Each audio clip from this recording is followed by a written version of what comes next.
Scary telling.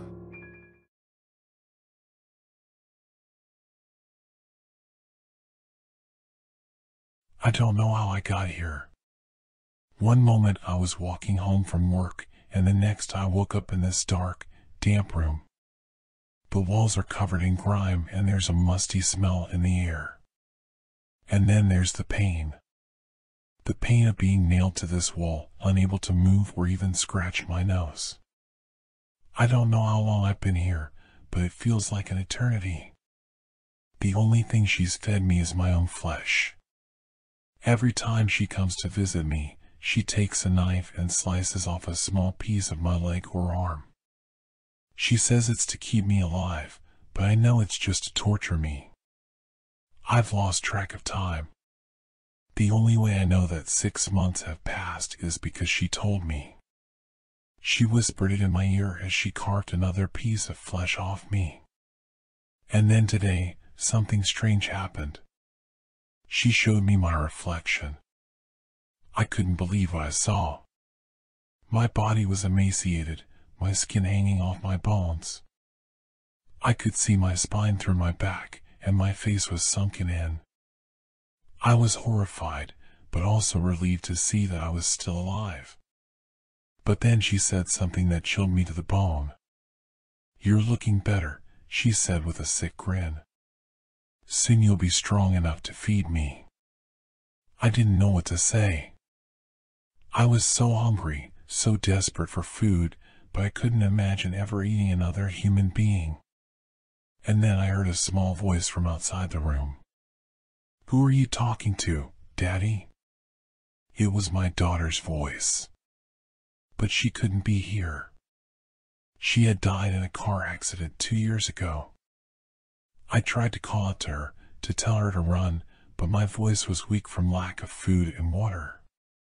And then I heard the door creak open. "Hello, sweetie," the woman said in a sickly sweet voice. "I was just talking to Daddy.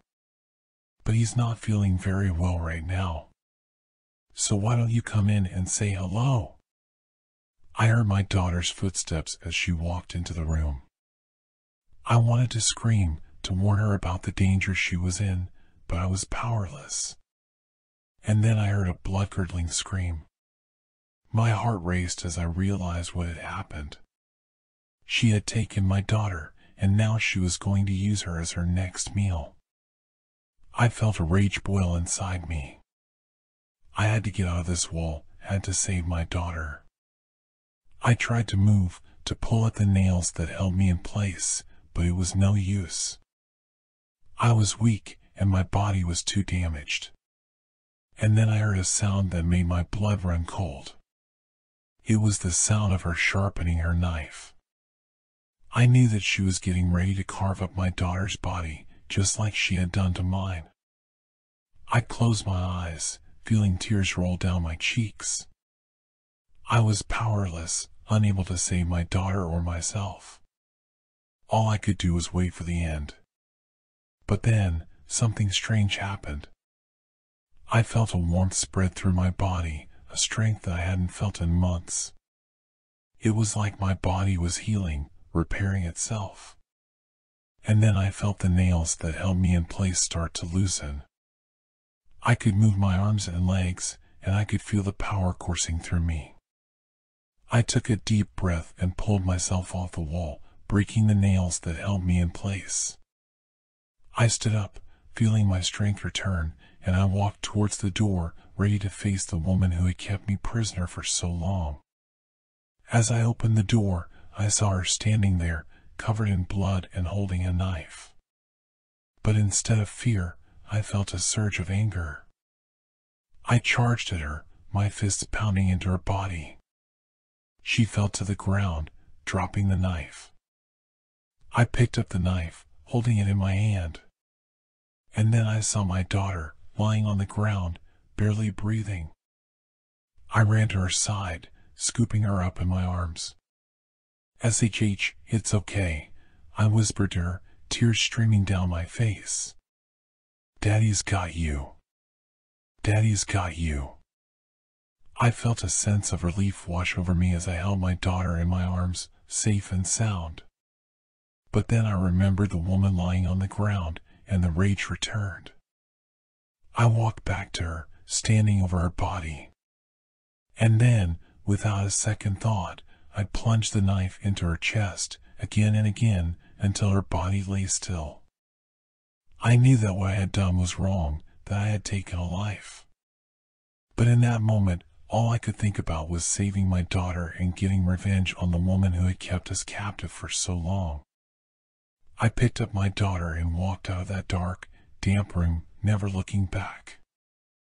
I knew that I would have to face the consequences of my actions, but in that moment, all I cared about was keeping my daughter safe.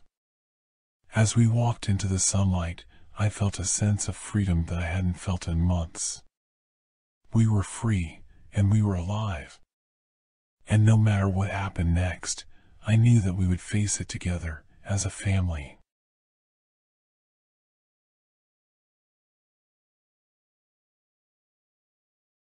I thought I had hit the jackpot when I landed a job at the local blood bank. It paid well, had great benefits, and allowed me to work in a field that aligned with my passion for helping others. The first few weeks were fantastic. My colleagues were friendly, the work was challenging but rewarding, and I was making a real difference in people's lives. But then, something changed. I began to feel a strange craving, an unquenchable thirst that no amount of water or soda could satisfy. And as I worked with the blood samples, the temptation grew stronger. One day, I couldn't resist it any longer. I snuck a small vial of blood into the break room and drank it down in one gulp. It was like nothing I had ever tasted before, rich and flavorful, with a metallic tang that sent shivers down my spine. I thought it would just be a one-time thing, a guilty pleasure that I would never indulge in again. But the thirst only grew stronger until I found myself sneaking blood samples from the lab on a daily basis. I tried to keep it under control, drinking only a small amount each day and making sure to replace the samples so that no one would notice. But then, one day, I was caught. My supervisor walked in on me drinking from a vial of blood, and his face turned white with shock and disgust. He called security, and before I knew it, I was being escorted out of the building. I was fired on the spot, and the news spread quickly throughout the blood bank community. I became a pariah, shunned by former colleagues and friends who could not understand why I would do something so grotesque and unprofessional. But the worst part was the thirst. Even after I was fired, it only grew stronger until I found myself scouring the city for any source of fresh blood I could find. I stole from hospitals, snuck into blood drives, and even resorted to attacking innocent victims on the street. It wasn't until the night that death came for me that I realized the true horror of what I had become. I was prowling the streets, looking for my next victim, when I saw her, a young woman walking alone, her blood pumping fiercely through her veins. I lunged at her, sinking my teeth into her neck, and drank deeply of her life force.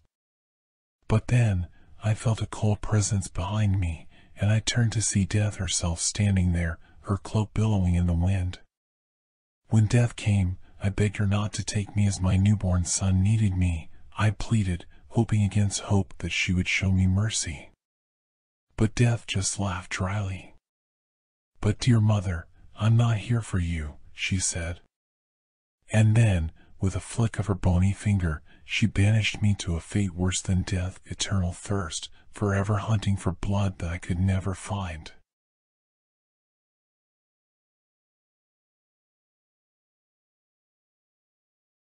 I was lying in bed, exhausted after a long day of taking care of my newborn son. As I closed my eyes, I felt a chill run down my spine. I turned to my side and saw her, Death, standing by my bed. I was paralyzed with fear, but I managed to find my voice. "Please," I begged her. "Don't take me. My son needs me." Death laughed dryly, a sound that sent shivers down my spine. "But dear mother," she said, "I'm not here for you." Confused, I asked her what she meant. Death leaned closer to me, her eyes fixed on mine. "I'm here for him," she said, pointing at my newborn son. I was horrified. How could death come for my innocent child? He was just a baby, barely a month old. I begged and pleaded with death, but she was unyielding. "It's his time," she said simply. I refused to let death take my son without a fight. I tried to grab him and run, but I felt a sharp pain in my chest. I looked down and saw that death had plunged her scythe into my heart. As I lay dying, I watched in horror as death took my son away. I was powerless to stop her, and I knew that my son would be lost to me forever. Days turned into weeks, and weeks turned into months. I was trapped in a limbo between life and death, unable to move on or find peace. And then, one day, death returned. "I have a proposition for you," she said. I was wary, but I couldn't help but listen. Death explained that she was in need of a mother's touch for the children who passed on before their time. "You know what it's like to lose a child," Death said. "And you know the pain that comes with it. But imagine being able to comfort and care for those children, to help them find peace and move on." I was hesitant at first, but as Death spoke, I began to see the value in her offer.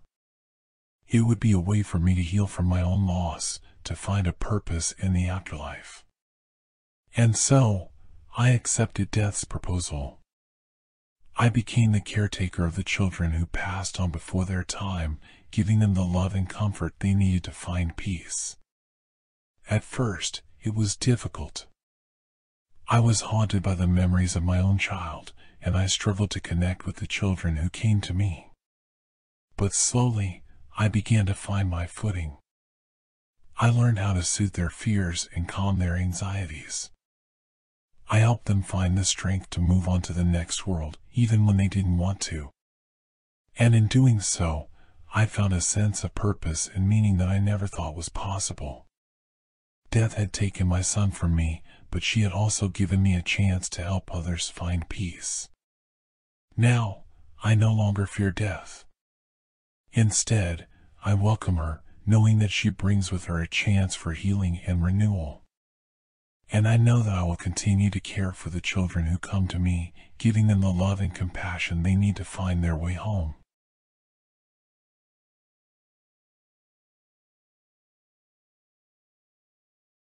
I had just settled into bed after a long day at work.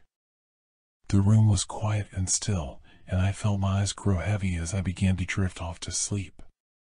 But then I heard a faint whisper, almost too quiet to hear. "Sarah," the voice whispered. I bolted upright in bed, my heart pounding in my chest. I looked around the room, but there was no one there. I lived alone, and the house was empty except for me. I tried to brush it off, thinking it was just my imagination playing tricks on me. But then I heard it again, my name, whispered in a low, eerie tone. I was too scared to get out of bed, too scared to even move.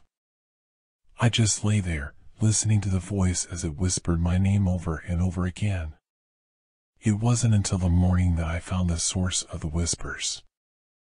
I was getting ready for work, still shaken by the events of the night before, when I noticed a small piece of paper on the kitchen counter. It was folded in half, and my name was scrawled on the front in black marker.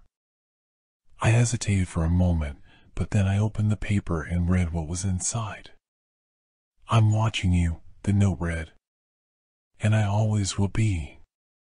My blood ran cold as I realized that I wasn't alone in my own home. Someone was watching me, and they had been there all along. I called the police, but there was little they could do.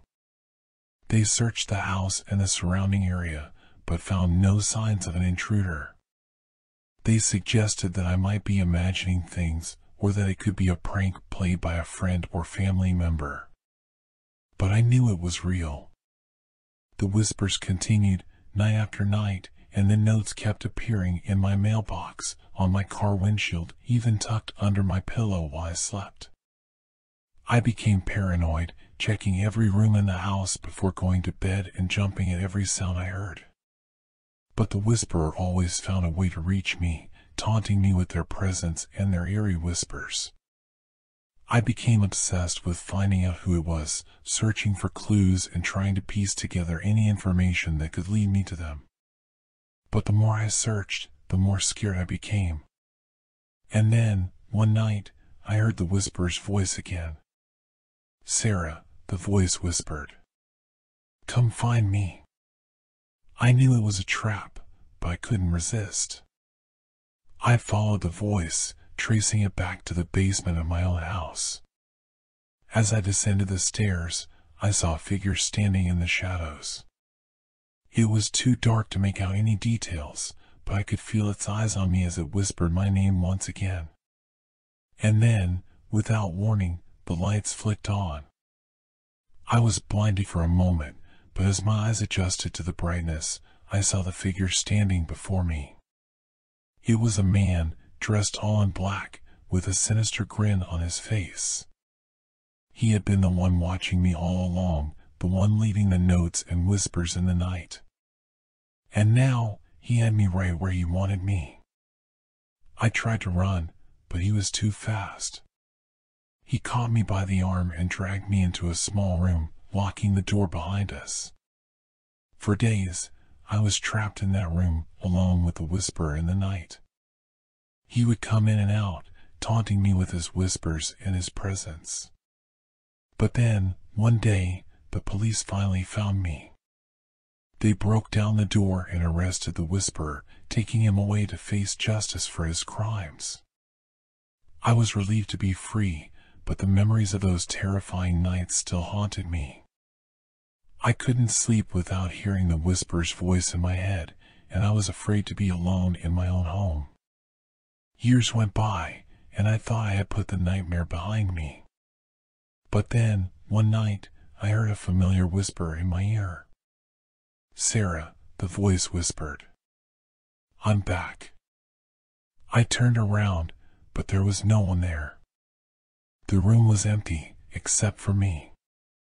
But I knew that the whisperer was still out there, watching and waiting. And I realized, with a sinking feeling, that he would never truly leave me alone.